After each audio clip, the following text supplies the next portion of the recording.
నీకి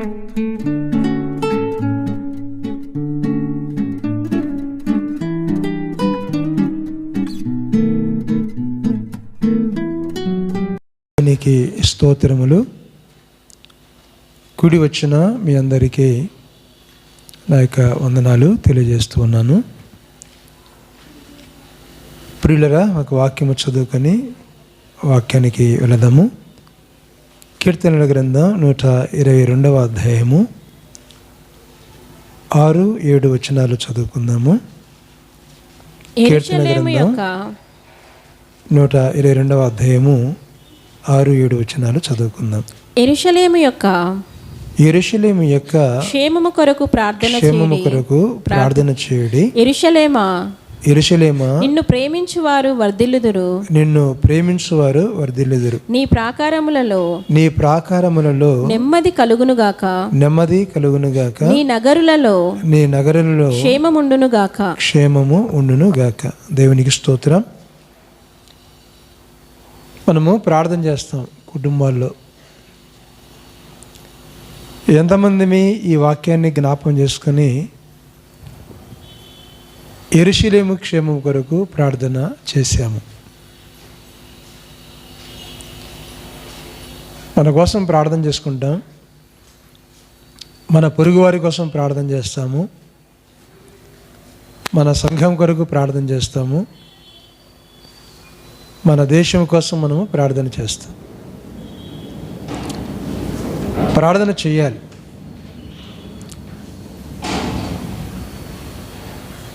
యేసు ప్రభువు వారు శిలువలో ఉన్నప్పుడు నా కోసం ఏడవద్దు కానీ మీకోసము మీ పిల్లల కొరకు ఏడవండి అని చెప్పిన సందర్భాలు ఉన్నాయి. కారణం ఏంటంటే వారికి రక్షణ లేదని, పిల్లల భవిష్యత్తు కొరకు, పిల్లల రక్షణ కొరకు మీరు ప్రయాసపడాలి, ప్రార్థించాలి అని యేసుప్రభువు వారు అంటే శిలువలో శ్రమ పడుతూ ఆ సందర్భములో ఆయన చెప్పిన విధానాన్ని బట్టి చూస్తూ ఉన్నాం. మొట్టమొదటి మందిరం ఎక్కడ ఉన్నది అంటే యెరూషలేములో అని మనం ఎరుగుదాం. మొదటి మందిరాన్ని ఎవరు కట్టారు అంటే మొదటి మందిరాన్ని సొలొమోను మహారాజు కట్టాడని దాన్ని కూడా మనం ఎరుగుదాం. బైబిల్ యొక్క చరిత్రలో క్రీస్తు పూర్వం క్రీస్తు శకములో ఎలీనా రాణి ఆమె కట్టినటువంటి మందిరం అని క్రీస్తు శకములో మరొక భాగముగా మనం చూస్తున్నాం. అది కృత నిబంధనలు. ఈ 122వ అధ్యాయములో మొదటి భాగములో యెహోవా మందిరమునకు వెళ్ళుదమని జనులు నాతో అన్నప్పుడు నేను సంతోషించాను. ఎవరండి? దావీదు మహారాజు. యెరూషలేము మందిరానికి వెళుదాము అని జనులు నాతో అనినప్పుడు నేను సంతోషించి తిని అన్నాడు. దేవునికి స్తోత్రం. ఇప్పుడు కూడా దేవుని సహవాసానికి, దేవుని మందిరానికి వచ్చాము అన్నప్పుడు అది మహాభాగ్యముగా, మహాధన్యతగా మనము ఎంచాలి. గొప్ప ధన్యతగా, గొప్ప భాగ్యముగా ఎంచాలి. నేను నిన్న 4 గంటలకు లేచాను ఉదయం. ప్రార్థన అయిన తర్వాత 7:30 నుంచి బయలుదేరాను. తిరిగి ఇంటికి వచ్చేసరికి 5 గంటలు అయింది. చాలా ప్లేసులు తిరిగాను. తర్వాత వస్తాను రాను అనేటువంటి పరిస్థితి కొన్ని. కానీ నా ప్రార్థన ఏంటంటే, ప్రభువా వెళ్ళాలి, దేవుని మందిరములో ఉండాలి, దేవుని బిడ్డలతో కలవాలి, వాక్య పరిచర్య చేయాలి, వాక్యం చెప్పాలి. అంటే దేవుని సహవాసం, దేవుని మందిరం అన్నది చాలా విలువైనది, చాలా గొప్ప ఆశీర్వాదకరమైన. ప్రియులరా, సరే, ఏది ఏమైనా యెరూషలేము క్షేమం కొరకు ప్రార్థన చేయండి. భూమిలో నడిబొడ్డున ఉండేది యెరూషలేము. యెరూషలేము మహారాజు పట్టణం. ఆ ప్రాంతంలోనే, అంటే ఆ పరిసర ప్రాంతంలోనే యేసుప్రభువు వారి యొక్క జన్మ, ఆ ప్రాంతంలోనే యేసుప్రభువు వారి యొక్క మరణం, ఆ ప్రాంతంలోనే యేసుప్రభువు వారి యొక్క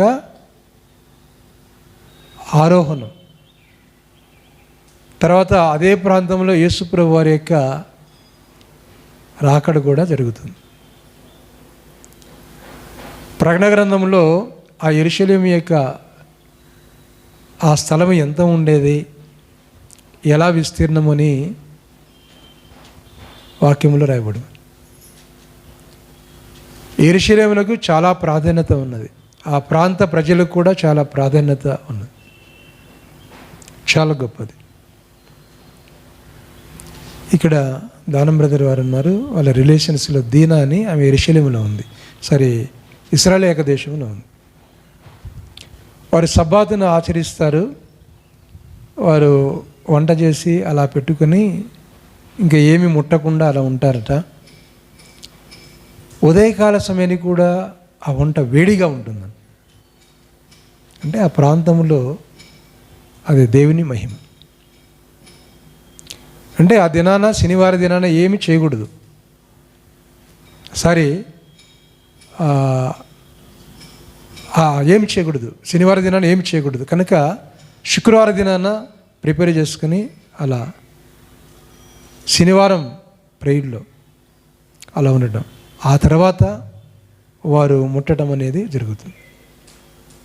అంటే ఆదివారానికి ఉదయానికి వేడిగా ఉండడం.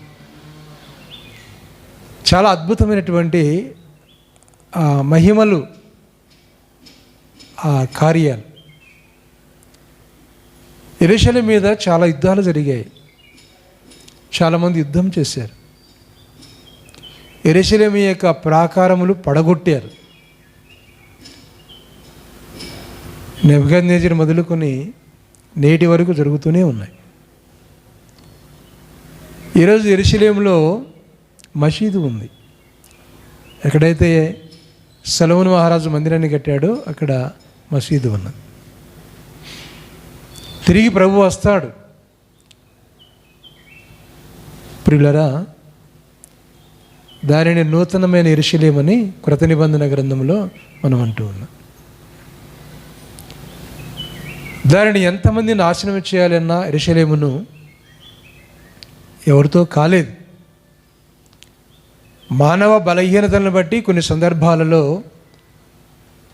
ఆ మందిరాన్ని పడగొట్టడం జరిగింది. అది దేవుడి చిత్తమే.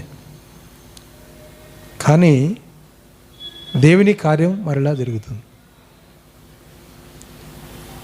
తీర్పు కూడా ఉంటుంది.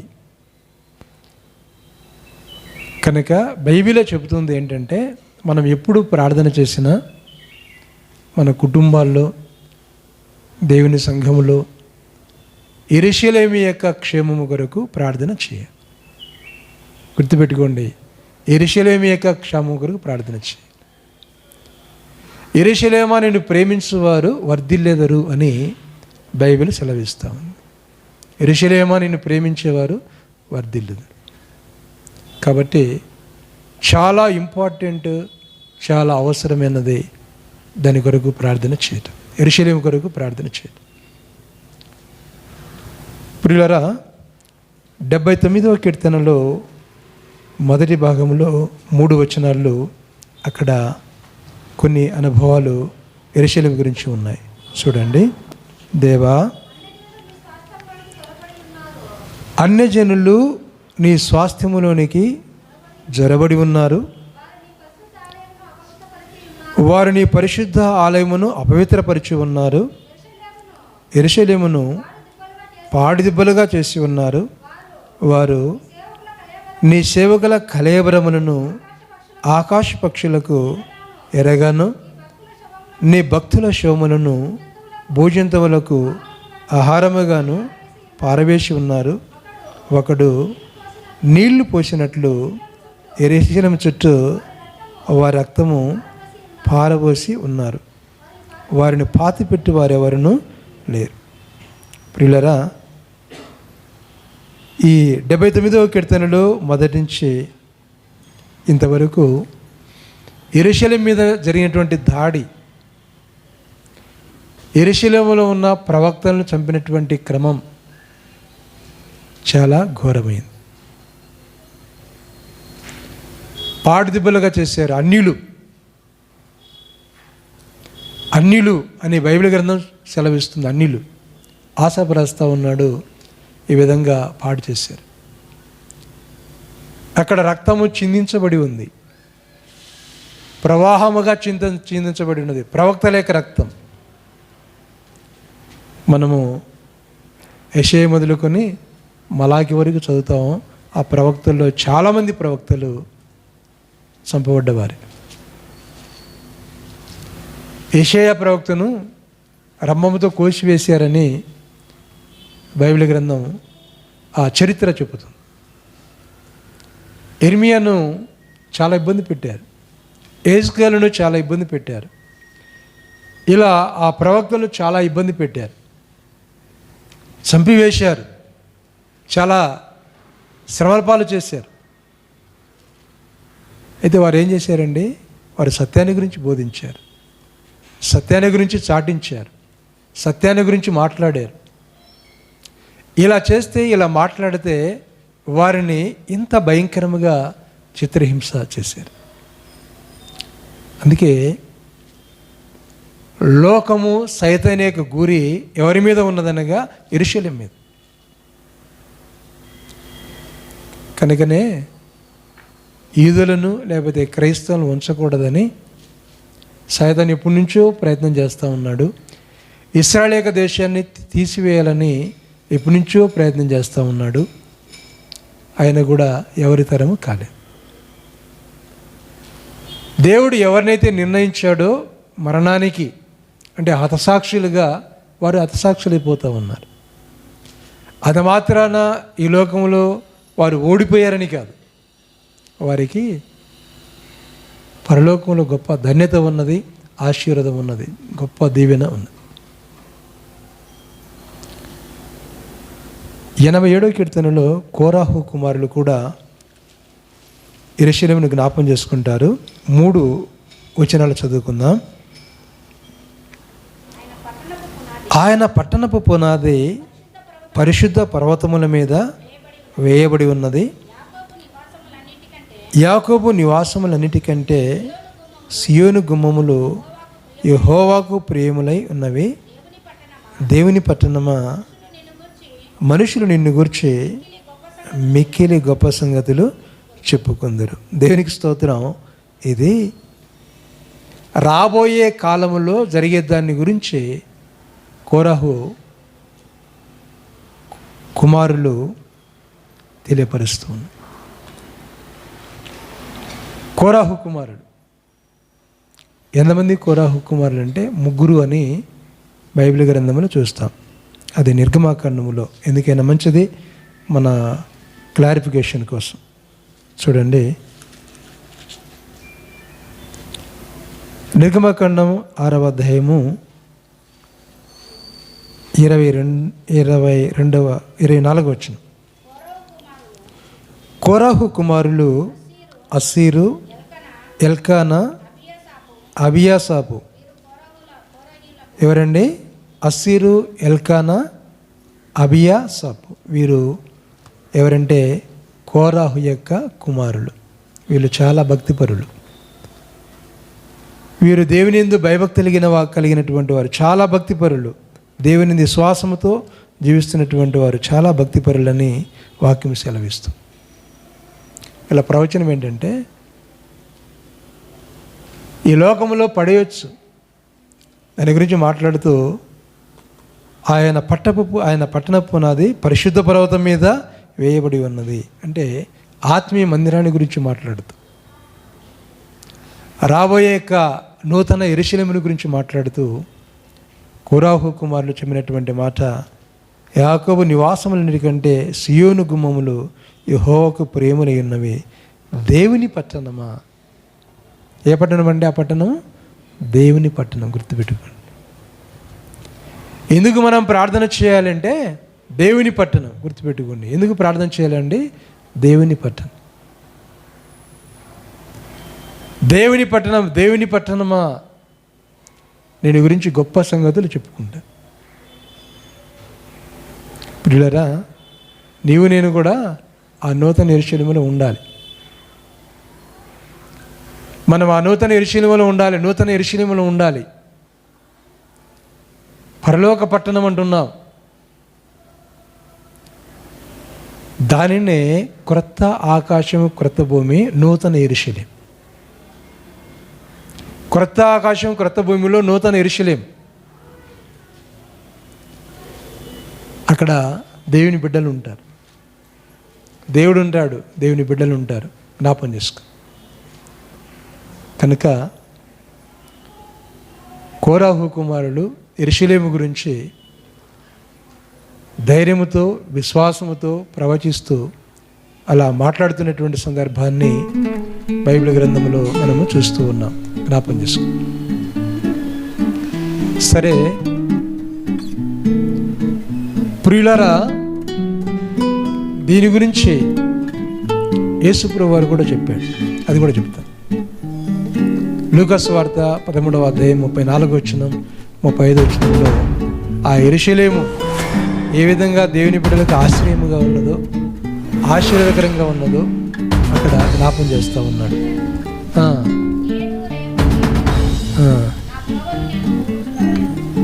ఎక్కడ?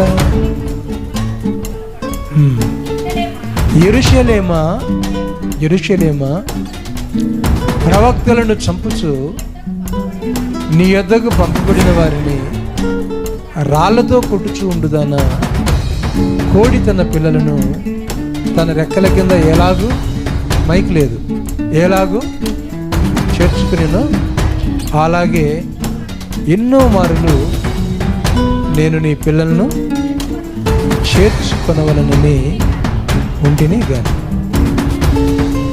మైక్ లేదు, ఎన్నిసార్లు చెప్పినా ఉండదు. అది కూడా నేను మైక్లో చెప్పాలా, యూట్యూబ్ కూడా రాదు. దేవునికి స్తోత్రం. జ్ఞాపకం చేసుకుంటాం. యెరూషలేమా, యెరూషలేమా, యెరూషలేమా అంటే కోడి తన పిల్లలను తన రెక్కల కింద ఎలా దాచుకున్నదో అలా నేను మిమ్మల్ని దాచుకున్నాను, ఆయనని మీరు వెళ్ళకపోతే. చివరిగా అంటే యేసుప్రభువుని కూడా చంపడానికి ప్లాన్ చేసి తర్వాత యేసుప్రభువుని చంపేసినటువంటి క్రమాన్ని మనం చూస్తూ ఉన్నాం. ఎక్కడంటే యెరూషలేములో. ఎక్కడండి? యెరూషలేము. ప్రియులరా, దేశాన్ని గురించి మాట్లాడుతూ ఉన్నారు. భౌతికంగా మనం యెరూషలేము చూస్తున్నాం. యెరూషలేము దీవించబడిందే. యెరూషలేము మహారాజు పట్టణము. ఇక్కడ దేవుని పట్టణం అని యెరూషలేము గురించి రాయబడి ఉంది. అది మహారాజు పట్టణము. అయితే ఈ రోజున యేసుప్రభువు వారి రక్తాన్ని కార్చి ప్రతి దేశము నుండి, ప్రతి ప్రజల నుండి, ఆయా భాషలు మాట్లాడేవారి నుండి ఆయన అందరినీ కొన్నాడు. అంటే మనిషి పాపి గనక, మనుషులు పాపులు గనక, మనిషి పాపి గనక ఆయన వెల చెల్లించి, ఆయన ఎక్కడైతే యెరూషలేములో ఎలా చెల్లించాడో జ్ఞాపకం చేసుకున్నాం. వేళ చెల్లించి అని చూస్తూ ఉన్నాం. ఆయన అందరినీ మనం కొన్నాం. ఈ విషయాలు ప్రకటన గ్రంథాలు ఉంటాయి. అంటే నీ జనము, నువ్వు వెలపెట్టి వారిని కొన్నావు. ఏంటండి? వెలపెట్టి కొన్నావు. వారు నీ స్తుతి ఆయా భాషలు మాట్లాడేవారు, ఆయా జనము, ఆయా ప్రజలు, ఆయా జనం. అందుకే నువ్వు ఏ దేశంలో ఉన్నా, ఏ స్థలములో ఉన్నా జ్ఞాపం చేస్తున్నాను, మనము పరిశుద్ధ పట్టణానికి చెందిన వారమే, యేసుప్రభు వారికి చెందిన వారమే, దేవుని బిడ్డలము, దేవుని బిడ్డలకు చెందినటువంటి వారమే, మేము ఆయన బిడ్డలము, ఆయన సొత్తు అన్న విషయాన్ని మనము ఏమాత్రము మర్చిపోకూడదు. అంటే ఎక్కడ ఉన్నా, ఏ స్థలంలో ఉన్నా, ఎక్కడ ఉన్నా అందుకే కీర్తన గ్రంథం 100వ అధ్యాయములో ఏం రాయబడి ఉంది?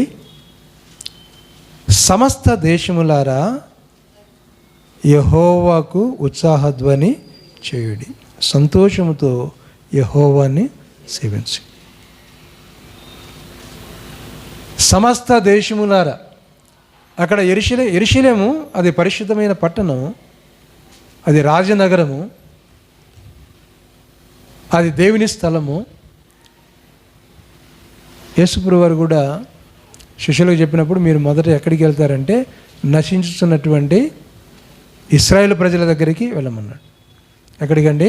నశించిపోయే ఇశ్రాయేలు ప్రజల దగ్గరికి వెళ్ళమని. ఆ తర్వాత మీరు సర్వలోకమునికి వెళ్ళి సర్వసృష్టికి సువార్త ప్రకటించండి. యేసుప్రభువు మా దేవుడు కాదు, ఆయన మా దేశమును పుట్టలేదు, ఆయన మాకు రక్షకుడు కాదు, ఆయన మాకు దేవుడు కాదు. ప్రియులారా, ఆయన సృష్టికర్త, ఆయన ముందుగానే ఉన్నవాడు, ముందుగానే ఉన్నవాడు. నీ కోసం నా కోసం ఆయన మనిషిగా, ఆయన మహిమ కలిగినటువంటి ఆయన తన మహిమను వదిలిపెట్టుకొని మనిషి కుమారుడిగా ఈ లోకానికి ఆయన వచ్చాడు, మానవులతో జీవించాడు. సర్వలోకానికి వెళ్ళండి, సర్వసృష్టికి సువార్త ప్రకటించండి అని ఆయన శిష్యులు పంపించాడు. 12 మంది, 70 మంది, వేల మంది, లక్షల మంది దైవజనులుగా చూస్తూ ఉన్నాం. ప్రియులారా, ఒక దినం వస్తుంది, ఆ దినాన్న మనమంతా ప్రభు దగ్గర ఉంటాం. దేశమంతా ఎవరైతే ప్రభువుని నమ్ముతారో, రక్షణ పొందుతారో, దేవుని సహవాసాలు ఉంటారో వారు అంతా కలిసి. ఇక్కడే 101వ అధ్యాయము 6వ వచనంలో ఒక మాట ఉన్నది. కీర్తన గ్రంథం 101:6. నా యొద్ద నివసించినట్లు దేశములో నమ్మకస్తులైన వారిని నేను కనిపెట్టుచున్నాను. ఏంటంటే దేశములో 100వ అధ్యాయంలో ఏమనంటే సమస్త దేశములారా అన్నాడు. అంటే అది భారతదేశమైనా, అది పాకిస్తాన్ అయినా, అది బంగ్లాదేశ్ అయినా, దాదాపుగా 200 దేశాలు ఉన్నాయని చరిత్ర చెప్తుంది. నువ్వు ఏ దేశంలో ఉన్నా, ఎక్కడ ఉన్నా, ఏ దేశంలో ఉన్నా, ప్రియులరా,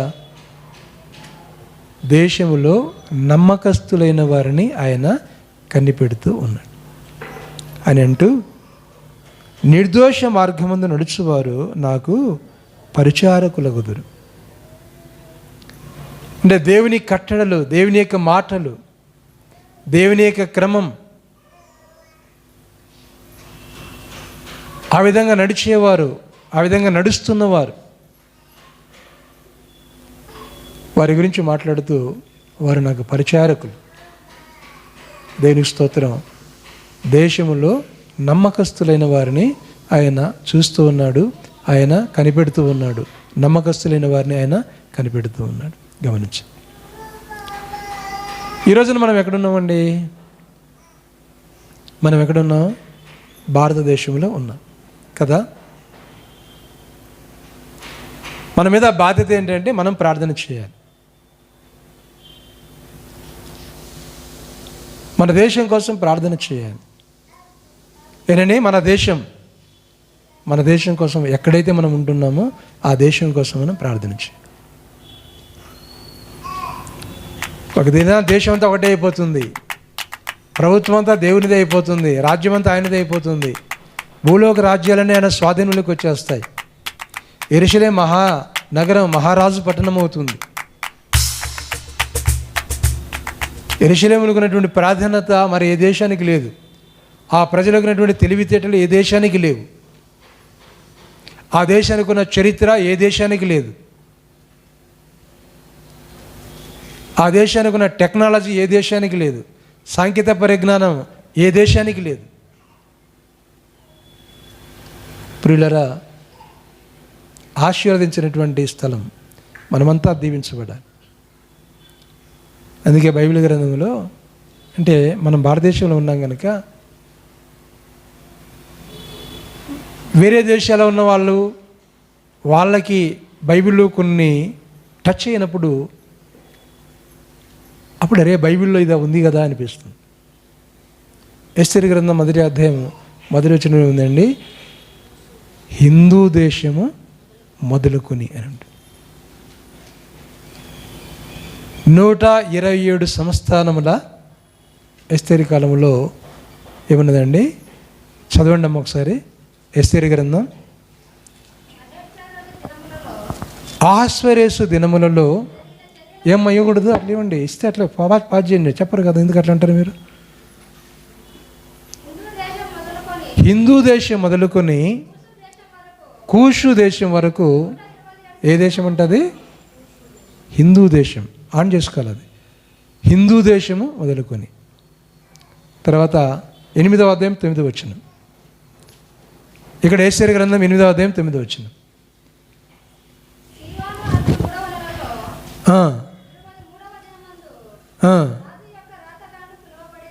హిందూ దేశము మొదలుకొని కూషు దేశం వరకు.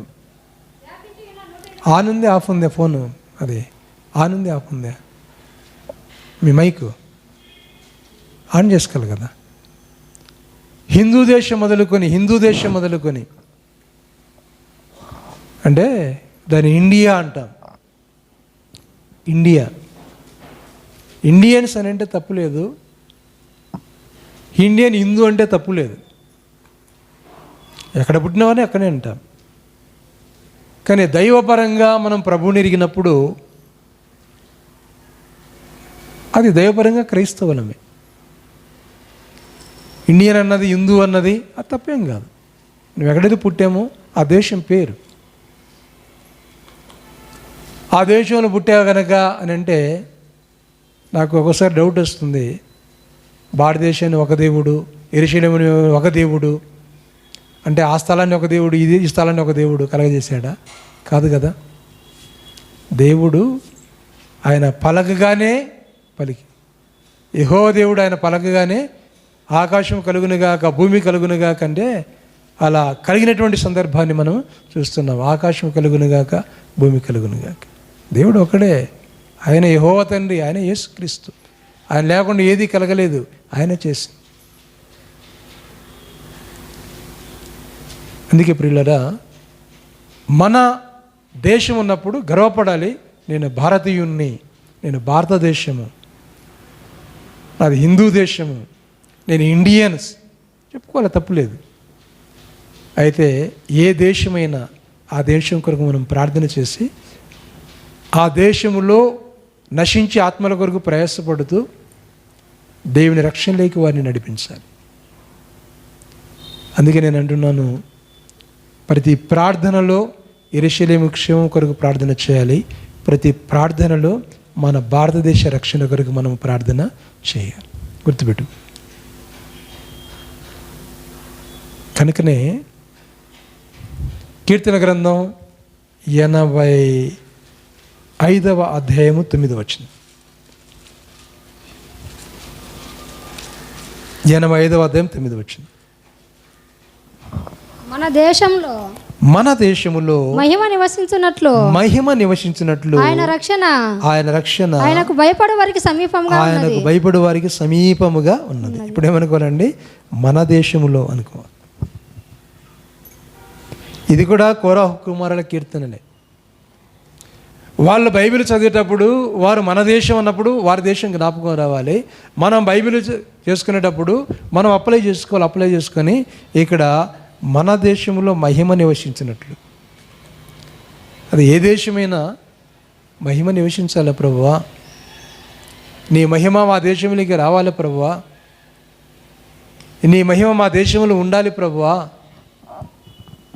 అర్థమైందా? నీ మహిమ మా దేశంలో ఉండాలి ప్రభువా, మా దేశంలో ఉండాలి ప్రభువా, నీ మహిమ అని ప్రార్థన చేయాలి. వాస్తవం. మన దేశంలో మహిమ నివసించినట్లు ఆయన రక్షణ ఆయనకు భయపడే వారికి సమీపముగా ఉన్నది. కృపాసత్యములు కలుసుకొనినవి. ఏమంట? కృపాసత్యములు కలుసుకొనినవి. ఇక్కడ యేసుప్రభువు వారి గురించి మాట్లాడుతున్నాడు. కృప ఆయన ద్వారా వచ్చినది. సత్యమనగా దేవుడు, కృపా సత్య సంపూర్ణుడు ఆయన దేవుడు. ఆయన గురించి మాట్లాడుతూ ఆ రెండు కలుసుకుని ఉన్నవి అని దేవుని వాక్యము సెలవిస్తూ, ప్రియులారా జ్ఞాపం చేసుకుందాం. ప్రభువా మా దేశాన్ని దీవించు, మా దేశంలో నీ మహిమ నివసించాలి ప్రభువా, మా దేశాన్ని ఆశీర్వదించు ప్రభువా. ఏ దేశమైతే ఏ దేశంలో ఉన్న ప్రజలైతే శ్రద్ధగా ఆయన్ను ప్రార్థన చేస్తారో ఆ దేశము దీవించబడదు. ప్రియులరా, శ్రద్ధగా రాజు కూడా ఎలా ఉండాలంటే చాలా శ్రద్ధగా ఉండాలి, పరిపాలకులు శ్రద్ధగా ఉండాలి. అందుకే తిమోతిలకు రాసిన పత్రికలో మీరు ప్రార్థన చేసేటప్పుడు రాజుల కొరకును, అధికారుల కొరకును, నాయకుల కొరకును ప్రార్థనలు, విజ్ఞాపనలు, యాచనలు చెల్లించండి, ప్రార్థించండి అని బైబిల్ గ్రంథం సెలవిస్తుంది. ఇది మూడవది కలిసింది. రష్యా కోసం ప్రార్థన చేయాలి, మన దేశం కోసం ప్రార్థన చేయాలి, మన నాయకుల కోసం మనం ప్రార్థన చేయాలి. ఎవరైతే పరిపాలన చేస్తున్నారో ఆ పరిపాలన చేసే నాయకుల కోసం తప్పనిసరిగా మన ప్రార్థన వారి కొరకు మనం ప్రార్థన చేయాలి. ప్రసంగ గ్రంథం 5వ అధ్యాయం 9వ వచనంలో ఆ మాట ఉంటుంది. ప్రసంగ గ్రంథం 5వ అధ్యాయం 9వ వచనం.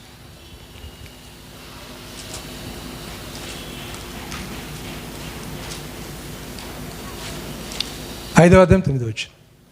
ఎవరు ముందు ఇచ్చాలో చదవండి. ఏ దేశములో రాజు భూమి విషయమై శ్రద్ధ పుచ్చుకొనును ఆ దేశమునకు సర్వ విషయములందు మేలు కలుగును. దేవునికి స్తోత్రం. హల్లెలూయా.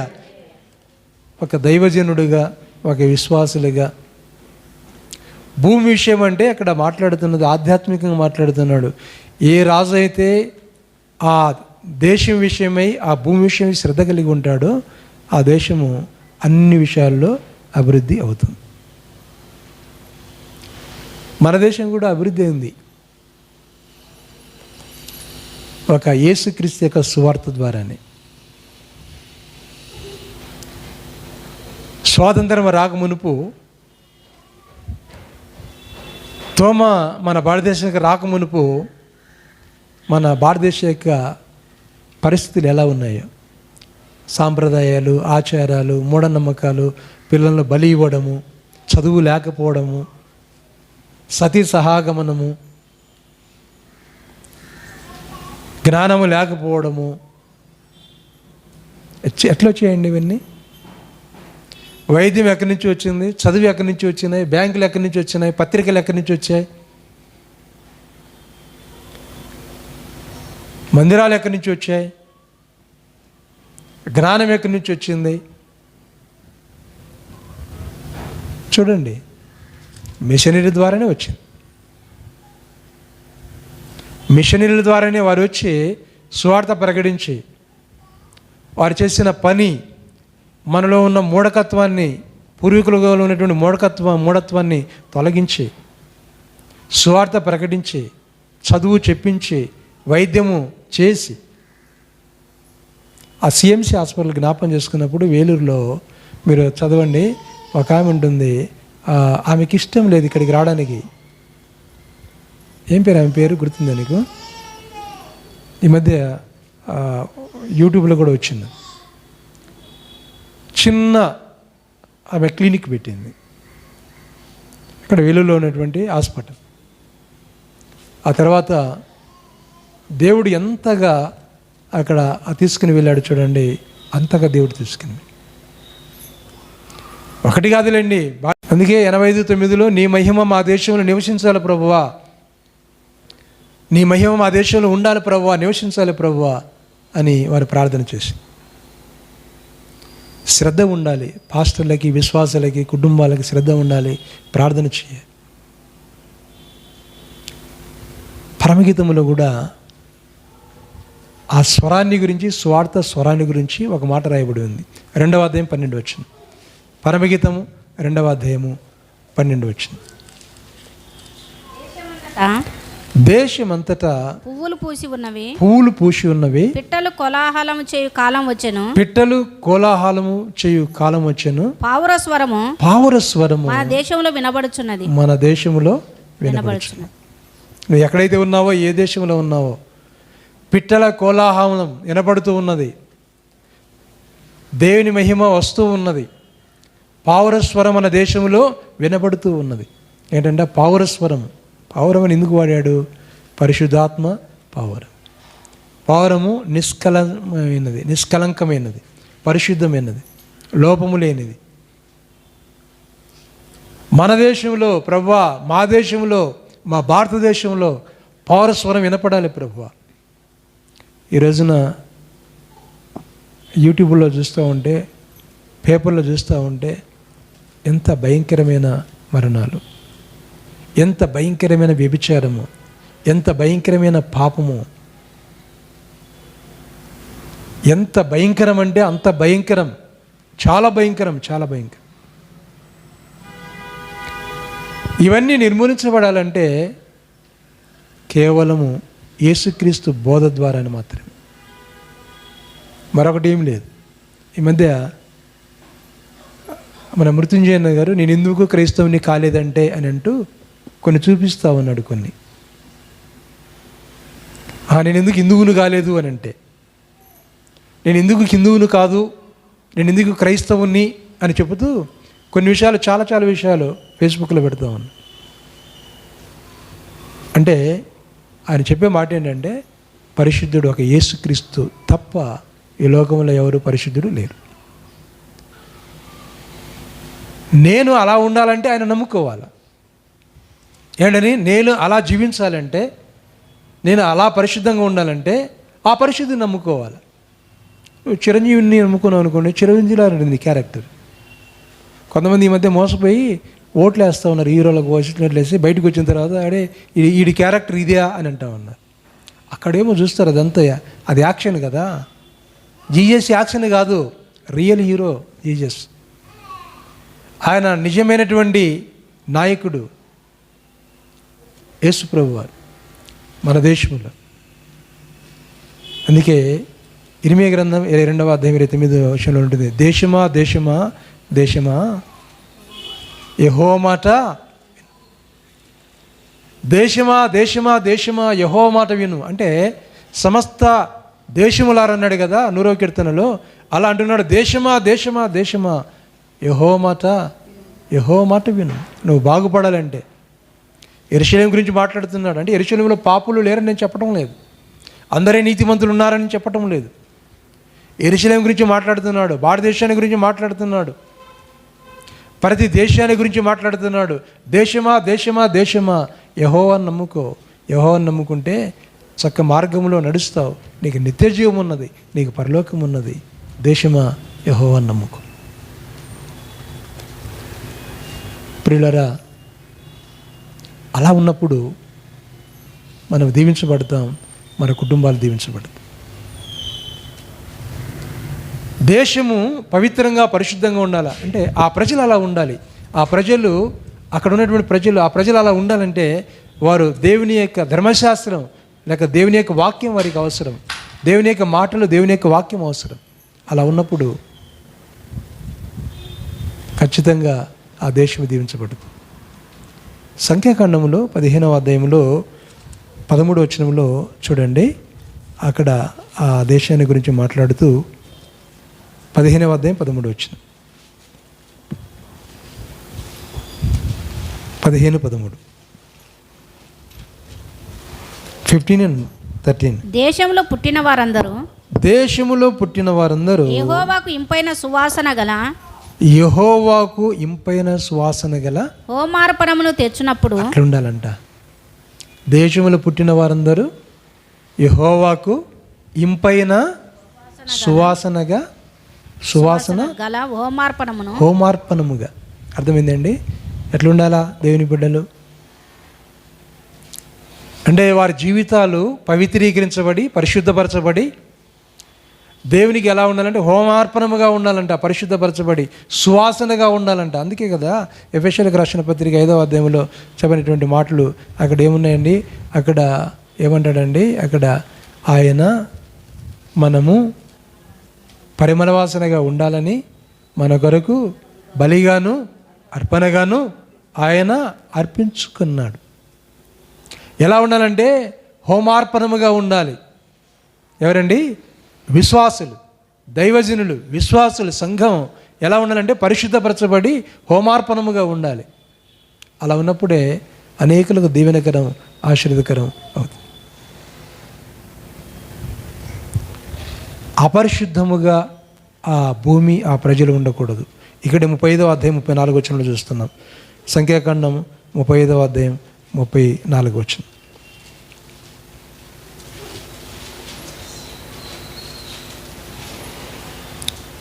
మీరు నివసించు దేశమును అపవిత్రపరచకూడదు, అందులో నేను మీ మధ్య నివసించుచున్నాను, నిజముగా యెహోవా అను నేను ఇశ్రాయేలుల మధ్య నివసిస్తున్నాను. ఇంకెట్లా దూరంగా పెట్టుకుంటే బాగొస్తుంది మైకు. వాక్యానికి జ్ఞాపం చేసుకుందాం. మీరు నివసించు దేశమును అపవిత్రపరచకూడదు, అందులో నేను మీ మధ్యను నివసించుచున్నాను. ఏనండి? అందులో మీ మధ్య నివసించుచు ఉన్నా. ఏమన్నాడండి? మీరు నివసించు దేశమును అపవిత్రపరచకూడదు. అపవిత్రపరిస్తే ఏమవుతుంది? శిక్ష. యెహెజ్కేలు గ్రంథం 14వ అధ్యాయం 13వ వచనములో ఎలా ఉంటుందో ఒకసారి గమనించండి. 14:13. నరపుత్రుడా, ఏ దేశమైతే విశ్వాసఘాతకమై నా దృష్టికి పాపము చేసినదో దానికి నేను విరోధినై ప్రాణాధారముగు ఆహారము లేకుండా చేసి కరువు పంపించి మనుషులను పశువులను నిర్మూలము చేయుదును. అది ఏ దేశమైతే దేవుని నమ్మలేదు, దేవుని మాట వినలేదు. చరిత్ర కూడా ఒకసారి చూసుకుంటే దేవుని హింసించినటువంటి, దేవుని బిడ్డలు హింసించినటువంటి దేశం ఏమైపోతుందో ఆ ప్రజలు ఏమైపోతారు? కరువు అంటున్నాడు, బాధ అంటున్నాడు, తెగులు అంటున్నాడు. ప్రియులారా, జ్ఞాపం చేసుకుందాం. అందుకే దేశంలో నివసించేవారు ఎప్పుడు ప్రార్థన చేస్తూ ఉండాలి. అబ్రహాము కనానులో ఉన్నప్పుడు, ఆయన ఆ యొర్దాను ఆ ప్రాంతంలో ఉన్నప్పుడు ఆయన చేసినటువంటి ప్రార్థన, సొదొమ గుమ్మరాల గురించి మొరపెట్టినటువంటి క్రమం మనం చూస్తాం. అవి చాలా తోట వలె ఉన్నాయి, కానీ నాశనం అయిపోయి. కారణం ఏంటంటే పాపం. ఈ రోజున పాపం అన్నది భయంకరంగా జరుగుతుంది. యెరూషలేము క్షేమం కొరకు ప్రార్థన చేయండి, మన దేశం కొరకు ప్రార్థన చేయండి, దేశ నాయకుల కొరకు ప్రార్థన చేయండి. ఏంటంటే దేశ నాయకుల కొరకు ప్రార్థన చేయండి. ప్రియులారా, అబ్రహాము హెబ్రీయులకు రాసిన పత్రిక 11వ అధ్యాయం 9వ వచనంలో పునాదులు కలిగిన పట్టణము కొరకు ఆయన ఎదురు చూస్తూ ఉండెను. 16వ వచనంలో ఏముంది? 11:16 అక్కడ కూడా చూడండి. అయితే వారు మరి శ్రేష్టమైన దేశమును అనగా పరలోక సంబంధమైన దేశమును కోరుచున్నారు. దేవునికి స్తోత్రం. అది మనం కూడా కోరుకోవాలి. ఏంటండి? పరలోక శ్రేష్టమైన దేశం, పరలోక సంబంధమైన దేశము, శ్రేష్టమైన దేశం, పరలోక సంబంధమైన దేశం కొరకు మనం ఏం చేయాలండి? కోరుకోవాలి.